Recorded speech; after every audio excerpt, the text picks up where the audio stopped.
Now we're ready to create a new document for our adult cover. So let's click on File New. You'll notice that the settings have stayed the same from when we created our children cover, so all we need to do is name this. We don't have to change anything else. So let's name this Adult Cover. We're going to click OK. And we left our children's cover open so that we can actually come over here and we're going to reuse our flowers and our vines. So I'm going to click on the flowers. I'm going to hold on my Shift key or my Command key. I'm going to select all three layers using my Move tool.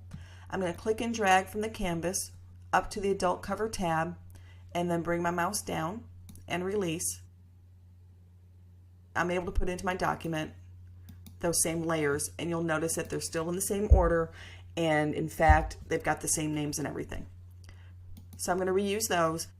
If you recall, back in our brainstorm we talked about the only real differences that we needed were the style of the door or the gate and possibly the typography or the text. So let's use our place command to get our second gate. File, place, gate 2. Notice I selected my background layer before I chose the place command because I want the gate to come above the background layer and behind the other elements. If you didn't do that, you can just click and drag and reorder your layer. I'm going to hit return or enter to commit to the gate, and I'm going to zoom in just a little bit on here. And I also want to rasterize my layer like I did the others by right clicking on the name of the layer and choosing rasterize layer to embed my image. Okay, you probably notice that the door looks a little crooked, and instead of having to adjust everything else on the image like the flowers and the vines, I'm going to try and adjust my door. When I took this picture, I didn't have a tripod and I didn't realize I was taking a crooked picture until after I uploaded it on my computer. So what I'm going to do, under the eyedropper tool is the ruler tool, and this is kind of neat, so Photoshop can actually straighten our images for us after the fact. And we'll even also crop the image as it's straightening it. Now if we don't want it to crop, we'd hold down our Alt key or Option key where we're going to click the Straighten Layer button, and that would keep it from cropping, but it would still straighten it. Okay, I'm going to draw a line with the ruler across the area near what should have been straight to give Photoshop an idea of what I want straightened. So I'm going to come right here in the middle. You'll notice on either side of the door there's some stonework, and we see where the indication would be that it would be a straight line, and we've also got those lines on the door. So I'm going to click and drag across that area to show Photoshop what I want straightened. So here's my line. Now on my options panel I just click Straighten Layer, and you'll notice that the door was adjusted. Let me undo that with a Control Z or Command Z so that you can see the difference. Here, I'll just come back over to my history panel, and I'm going to go back up to Rasterize Layer and come back down again. So you see it's a subtle difference, and notice it says it's free transform it. We actually used the ruler tool in the Straighten Layer, but Photoshop's determining that free transform. So subtle difference, but it looks a lot better. Okay, so now we've got our gate 2, which looks a little bit more adult, looks like it maybe, lends itself to be scary, so we might have some things we can do with this. And we just need to do some adjustments like we did in the children's cover with the placement of our flowers and maybe the sizing of our flowers and with our vines. So let's start with the flowers layer. I'm going to use my Control T or Command T for my free transform. Let me move down just a little bit. And I'm going to make my flowers larger, so I might just drag them out from the corner here so I can go in 2 different directions at the same time. I'm going to commit to that with my Enter key or my Return key. That looks pretty good. And then on my vines, I think I might want to make those a little longer. So I'm going to select both layers at the same time, and I'm going to do the free transform, and I'm going to stretch those out. And because I have both layers selected at the same time, both layers are being transformed. Okay, and I'm going to press my Enter or my Return key. Let me resize this back to full screen with my hand tool, double clicking. Just as we did before, we could go back into our gate layer, in this case gate 2, and we could also free transform that to make the door wider. And I think we've got enough vines there at the top that we don't really need to make it taller, but you could also drag it up if you wanted to hide more of the entrance with the vines. And in this case, we also have so many flowers at the bottom where we can't even see the step. Let me go ahead and hide the flowers layer. We could adjust those flowers down so we can give some illusion to the step. Let's take a look and see what that would look like. And I think I actually like them all hidden better. We're looking at a different audience. We're looking at adults, young adults, and hiding the path completely probably wouldn't deter a person of that age, and they could obviously see the door, and this door does stand out from the rest of the fence. And I'm thinking, you know, because the age group and things, it probably wouldn't deter anybody from going to the door even if it was blocked by flowers. And now it's actually looking like it may have been a longer period of time before anyone's been to this door and gone through it. So I'm going to go ahead and leave that completely covered where we can't even see the path. Although I do want to hide that white area at the bottom. There we go. Okay, so we've got our gate all set up and we've got our flowers and our vines. So now we just need to work on our typography, adding our text, just like we did on the children's cover. So we could go back over to our children's cover. We could grab these two layers as well. I'm holding down my Shift key. And I'm going to drag these over to the adult cover and bring them down. This has just saved me typing time. Because remember, I can come back in here and select individual layers. I'm still in my typography layout for my workspace, and I can come up here and change the style of my font.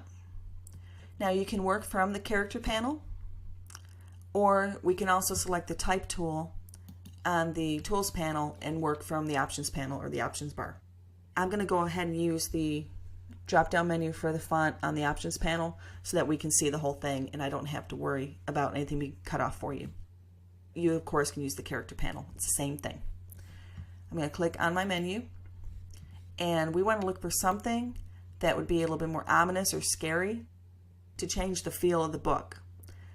The font we were using before for the children's looked like it could be friendly, engaging, obviously not scary. Let's try Charlemagne. We get a little jaggeds on the letters. Remember, we're going to change our colors. So try to not let those influence you.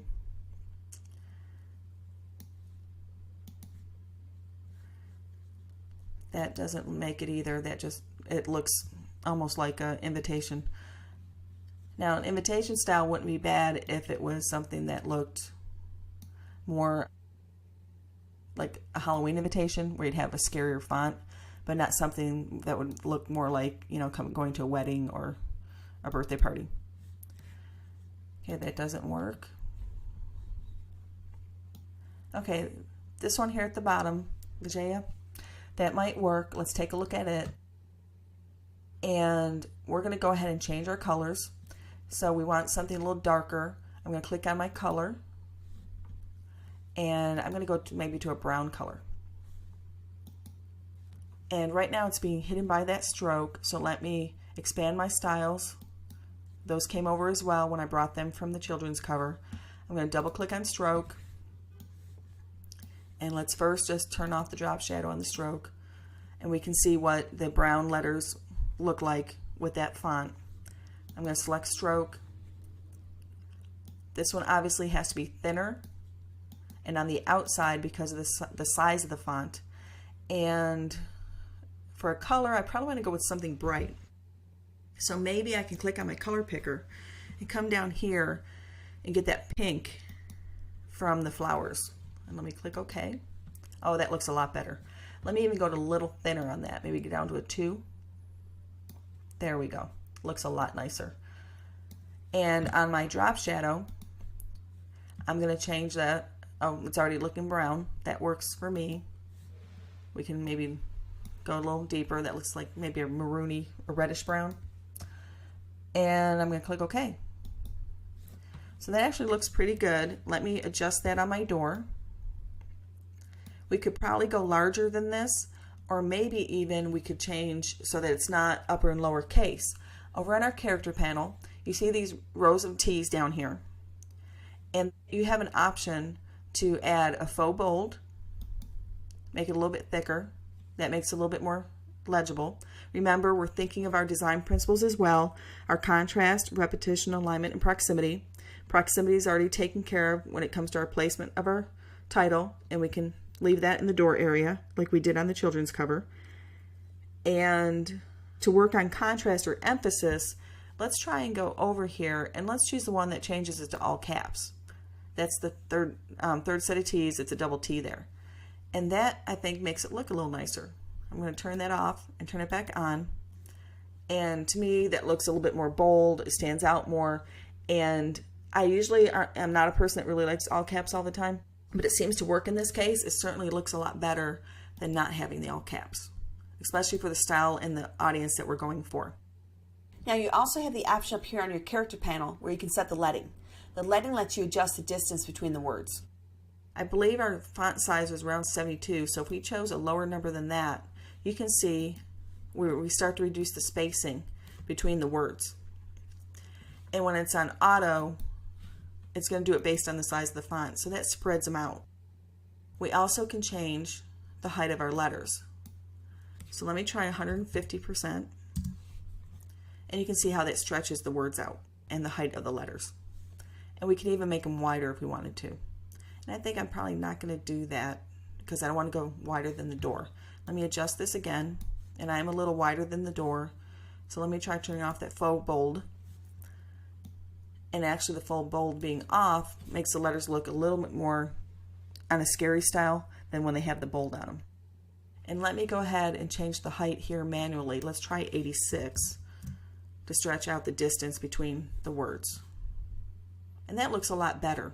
And we could even go a lot larger if we wanted to with our text by manually typing in higher than the 72, since 72 was our highest number. But it actually looks pretty good. Okay, let's collapse our styles for the Secret Garden, and let's go to the author's name. Again, this color isn't going to work for me because, again, our audience has changed. We're looking for more of an adult, and the author's name now could become more important to an adult reader. Oftentimes, at least for myself, when I read a book and I find that I like it, I go back to see if that author's written anything else. So we may want to make this author's name stand out more than it did for the child. So we could change the placement of this name. We could put it to the top of our cover, where oftentimes very popular authors, their names become even sometimes larger than the title of the book, and they're often placed at the top. So let's make this text larger. Now we can't go too large unless we go into 2 lines because it is a 3-name author. There we go. And let's change the color of our name. Let's see what white looks like. I'm not sure how it's going to work with the text up there. Oh, that actually looks pretty good. It comes out pretty good. And we're going to go into our styles. Remember, we have the styles from the previous cover because we just copied our text over or dragged our text over. Let's go into the stroke. And let's change the color of our stroke. We might try again to duplicate the same color that we used on our other stroke. Let me go down to the flower area. So we have some repetition, and that does make the name pop really well. The only problem I'm noticing is I think we're losing the feel for the name of the book, so it looks like we're going to have to change that font. And we might not want to keep white because it does stand out so much, and now to me it's looking more like a romance novel than more of a scary type book. So let's change the font. I'm going to do it again for my options panel so that we don't get caught off here on our list. You of course can use your character panel. And let me go down to go script. Loses its legibility. Again, we want the author's name to stand out so that it's readable. Let's try Verdana.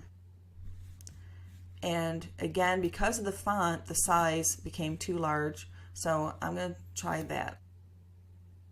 And I reduced the size down to 30. And now our stroke looks like it's too thick. So I'm going to go back into my styles panel, and I'm going to reduce the size of my stroke. And that looks a little nicer. Let's go into our color overlay. And let's see if we choose another color. Let's maybe choose an off-white. So let's go into like a dingy colored white towards the grays to see if that helps tone down the name but still let it stand out. Let me double click on my zoom tool to zoom in real tight, and let's go up to the title and to the author's name. And they both stand out pretty well against their background. And the author's name, and go back to fill the screen. The author's name still stands out quite a bit, but again, it doesn't stand out so much that we start to lose the feel of the intent of our book, which was more of a ominous type, scary type book. Okay, let me go ahead and collapse those styles. And what else can we do to the book? We can go into our filters and really start to play with it. So let's do that in our next section.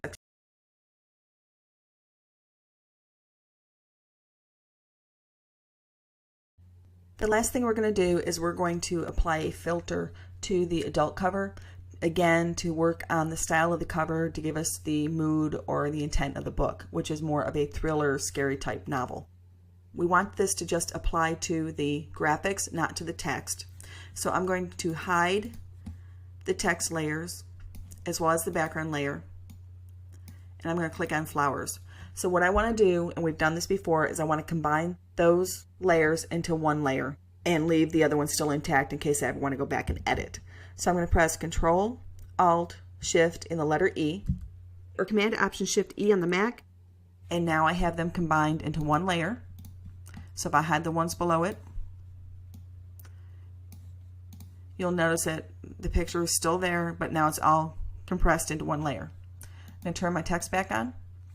And with my new layer 1 selected, which is, let's double click on that, Final Adult Graphics. Okay, this is what we're going to apply our filter to. I'm going to select Filter. And you'll notice that Filter Gallery is not available because we are working in CMYK, not in RGB. So what we would need to do first is go to Image, Mode, turn on RGB. We don't want to merge. Then we go back to Filter. We point to Filter Gallery. And now we can start adding our elements. I'm going to change this to fit in the view so I can see the whole door. And the first thing I want is a crosshatch. So I'm going to go into Brush Strokes. I'm going to select Crosshatch. And you can see how it makes the image look a little blurry. So I'm going to bring down the stroke length just a little bit, probably to around 6. And you can see that it's recalibrating the effect. And I'm going to bring my sharpness up to about 10. And I'm going to leave my length alone. Okay, now if I turn off my visibility icon for crosshatch, we can see what the difference is. And it does start to give it a little bit more intense feeling to it. And now another thing I want to add is a texture. So I'm going to click on the new effect layer icon. Notice it duplicated my crosshatch, and I now have 2 versions of it. I'm going to change the top one on the texture. I'm going to select Texturizer, and I want to change this. We're going to keep it at canvas, but I'm going to bring my scaling down to about 80% to reduce the intensity of the canvas lines. And I'm going to leave the relief at 4 and the light at the top. So if I turn my texturizer off and on again, you can see the subtle variance that's happening between it, but it does add a little something. Now keep in mind we're looking at this at approximately 50%. If I turn off the crosshatch and leave the texturizer on, we can also see the influence between those 2 items. Okay, I'm going to click OK. And we can see that this does start to give us a new type of appearance to it that starts to look a little bit more scary. Let's go into our layer styles one more time. Now we're applying it to our new graphic that we just applied our filters to, and let's go into a color overlay and let's see what we can do with that. Let's get a darker color, maybe in the shades of brown, and I'm going to click OK. We're going to go ahead and reduce our opacity so that we can start to let the background bleed through a little bit. And then I want to play with my blend mode. Now if I select my blend mode, see now the normal has turned white and the bar is blue. I can use my arrows on my keyboard to begin scrolling through to look at the various changes caused by the blend mode. And again, what I'm trying to do is make it look a little darker, a little more creepy, more of a thriller style book. And overlay actually looks pretty good, but let me keep going to see what the other ones look like. Vivid light is pretty intense. And again, you can just scroll through these with your arrow, which makes it a lot easier. Hue is actually pretty cool, but we'd actually have to go back and change our stroke colors because of the change in the color on the flowers. Okay, I think I like overlay, so I'm going to go back up now on my up arrow, and I'm going to choose overlay. And again, we can play with the opacity some more if we want to bring that down just a tad more to see what the change is. And here's our before and here's our after by just adding a little bit of a color overlay effect. I'm going to click OK, and we're done with our adult cover. Again, just by looking at design principles, contrast, proximity, alignment, and repetition, we can change the look and feel of a cover that's got the same title and essentially some of the same images. We just changed the door, but we used the same flowers. We were able to make two totally different feels for a book through color, through the style of the font, and